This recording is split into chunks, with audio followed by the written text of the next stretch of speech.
As I had suspected, the state of the game for July 2019 was released a day earlier than normal. It was released on the 19th.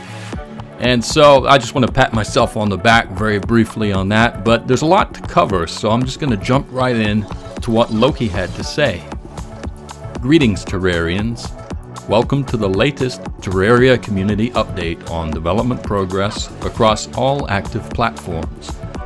So much has happened over the last several weeks, from Switch launch to the reveal of Terraria mobile online multiplayer, and so much more. These are exciting times indeed to be a Terrarian. Read on below to uncover the latest and greatest information around the Terraria universe. And they began with the PlayStation 4 and Xbox One edition of the game, which is, as we all know, being developed by Pipeworks Studios. They had this to say. The team has continued its work integrating the 1.3.5 update to both PS4 and Xbox One, and great progress has been made already. Our QA teams have started functional testing on some of the content we've added thus far, which means content included within 1.3.2 through to 1.3.4. There's still more content and updates that need to be integrated, but this is a great opportunity to see how things are shaping up as we work through this process.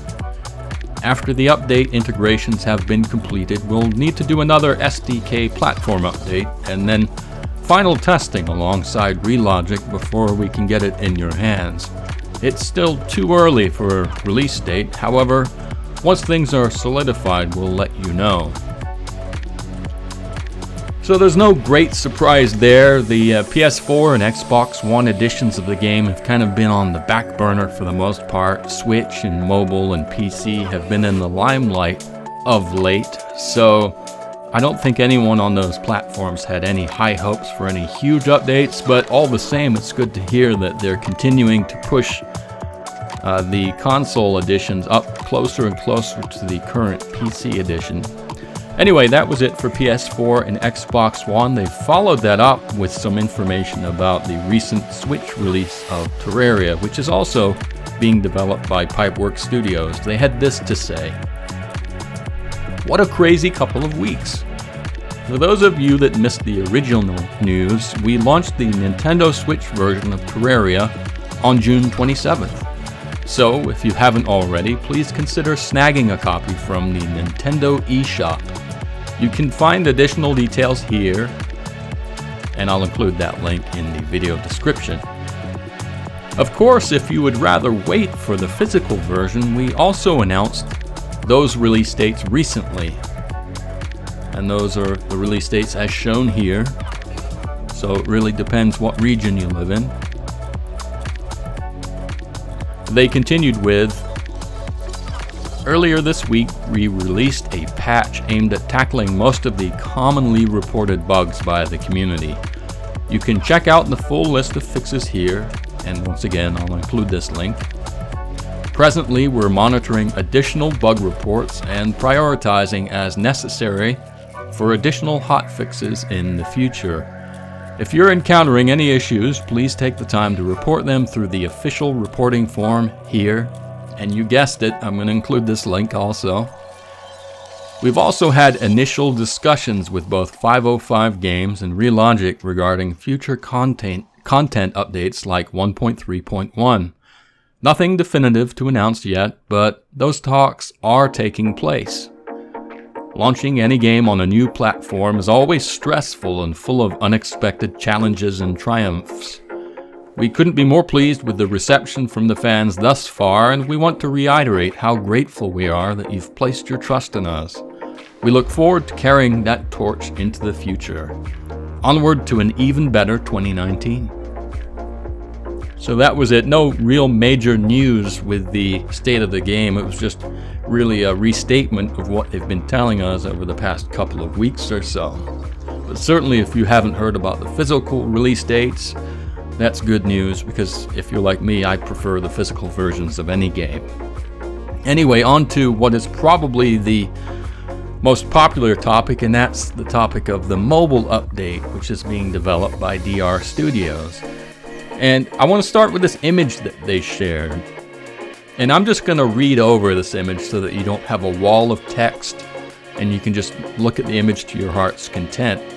It's obviously an image that lays out the control scheme for Mobile Terraria 1.3. It's captioned as a work in progress of control overlay and instructions page to help ease the learning curve on the new controls. And so I guess there's some sort of toggle where all of these controls are identified in game so that you have a better feel for what each button does. Obviously, controls on a phone or a tablet are pretty important as they are on anything else, and so given the peculiar nature of mobile controls, I guess they really don't want to leave anything uncertain for the player, and so hence this little control overlay that you can apparently pull up in Mobile Terraria 1.3. Anyway, regards to Mobile Terraria, they had this to say: "Hello everyone, what an eventful month it has been on the Terraria mobile front. We were so excited to be able to share online multiplayer in that live stream. What a fun time that was, huh? And we are really looking forward to sharing even more juicy information as we get closer and closer to launch. For this month, we wanted to dive into one of the most asked questions about Mobile Terraria 1.3. Will it run on my device?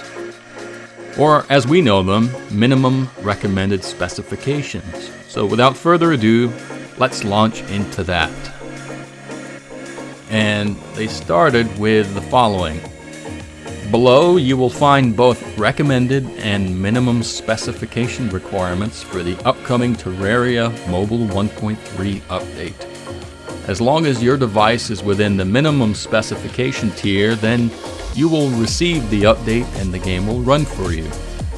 The team's logic in developing this update was to include as many devices as possible while designing for an optimal and uncompromised experience on newer devices. This means that older devices may have to have some things turned off and may not be able to do everything that newer devices can. However, they still get a fully functional Mobile 1.3 and one that we feel remains leaps and bounds over the current experience. Here are some important things to keep in mind. For devices below the recommended tier, you may experience performance issues when attempting to utilize some graphics settings, and especially when trying to generate and play on larger worlds. The game will automatically detect what device you are playing on and place some settings at lower levels to improve performance. You may adjust these back in the settings menu, but please note that you do so at the risk of performance drops and or crashing if the capabilities of your device are overrun. This logic will carry over to device-hosted multiplayer as well. Lower-end devices will not be able to host as many players, as well as newer devices. There is no exact way to know what device can handle what, as we are supporting thousands of device configurations. So this is more just something to keep in mind. What we cannot provide is a list of supported devices, because the number of devices that we are currently supporting with this is quite literally over 9,000. Amazon's specifications are still to be determined, as we expect that platform to run a bit behind Android time-wise, as Amazon is an offshoot of the Android build. Don't worry, we don't expect that wait to be too long at all. And so with that said, they started with some specifications about the iOS or Apple device platform, and I'm going to post them here. First, the recommended settings. So these are required for the use of or playing on large worlds and making full use of graphics settings, and here you go. Just as some examples, the iPhone 6s, the iPad Air 2, and the iPad Mini 4 and newer seem to qualify.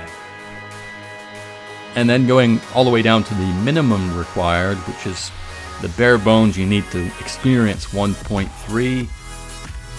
There you go.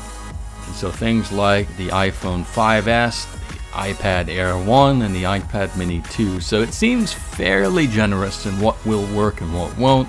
Obviously, some people are going to be a little disappointed, but you know, you probably aren't going to be too surprised if you have one of these older devices that you would run into troubles trying to play mobile 1.3.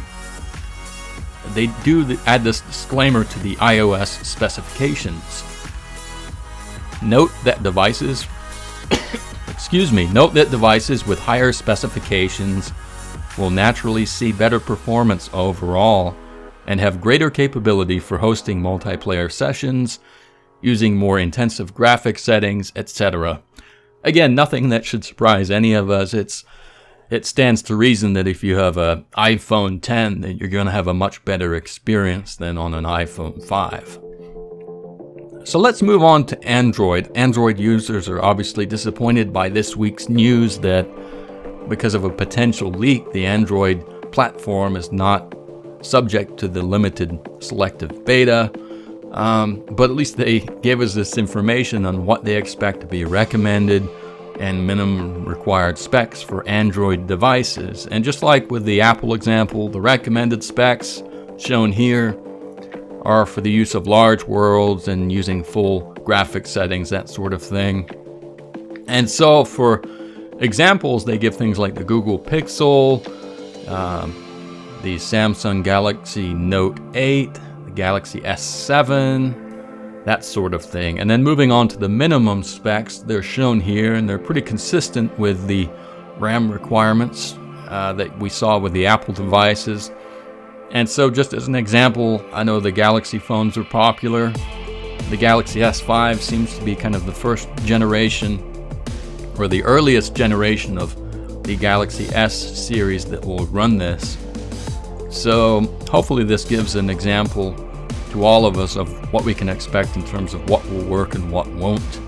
If you have some more esoteric devices, some of the less common types of phones or tablets, it might be a little trickier to figure out whether it works, but hopefully you can figure it out. And as with the Apple example, they gave this disclaimer. Note that devices with higher specs will naturally see better performance, etc., etc. So it was the same disclaimer as with the Apple example. So there you go, those are the specs. I'm going to include a link to this post if you want to go back and examine it at your leisure. Anyway, that was interesting. I know we've all been waiting a long time to get really a definitive answer, or as close to a definitive answer as they'll ever give for specifications and minimum requirements. So hopefully going forward we'll all know or have a pretty good idea of how this is going to run.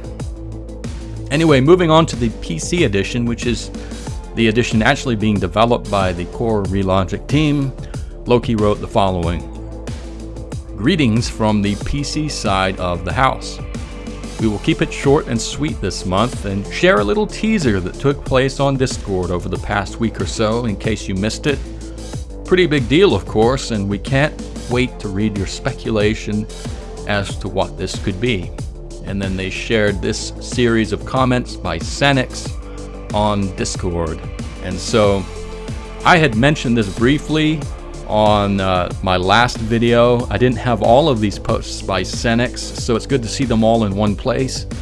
And they do elaborate on the boss details. She will be a beautiful bullet hell. So that's certainly interesting. It seems like a game conducive to a bullet hell boss. I'm not particularly good at it.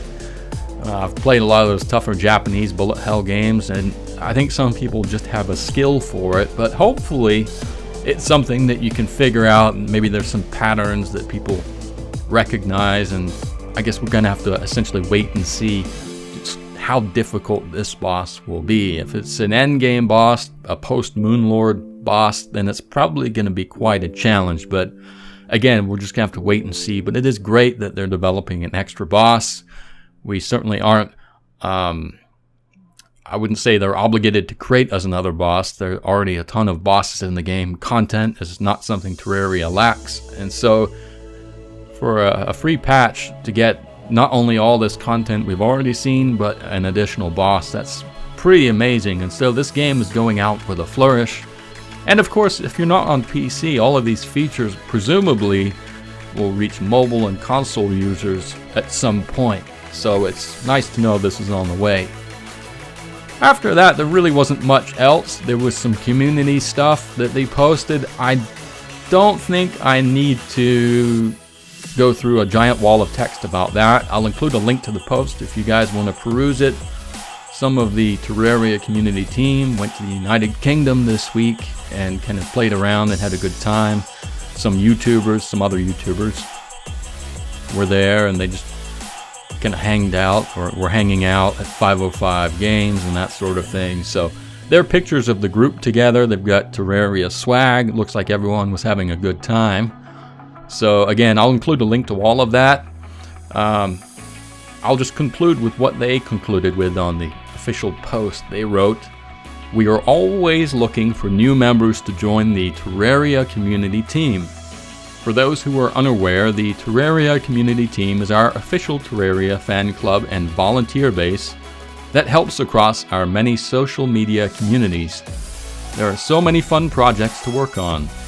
We have several branches including art, developer, event, influencer, lore, moderator, news, social media, translation, university, and writing. If you are looking for something to do or a way to help the community, then please apply to join us. Come register here and spread the word to fellow Terrarians." And once again, I'll include this link in the video description. So that was it for the July State of the Game update. It was actually, I would say, above average as an update. The people who got shortchanged, as expected, were the PS4 and Xbox One players, but you know, not everyone's going to feel sorry for you guys, because you're certainly ahead of mobile users. You've got a pretty good experience, and at least they did throw you a bone in saying that they're working on getting the console editions closer to the PC current edition, so that's certainly good. Anyway, that's it for this month. I guess I would invite some commentary on any speculation when it comes to that boss that they mentioned about the 1.4 or Journey's End update. With all those extra comments by Senex, some additional clarification, I'd be interested to hear your speculation on what the boss might be. If you have any commentary on Mobile 1.3 requirements or questions, feel free to post. I'm sure if I can't respond, then certainly other members of the community might be able to help you out. So that's it. It's a pretty big update. Hope you enjoyed it, and I look forward to the physical release of Switch. I expect I will probably buy that. Anyway, so that's it. I don't want to drone on any longer. As always, if anything new comes along, I'll try to post about it. And I will see you next time. So have a good weekend, everyone.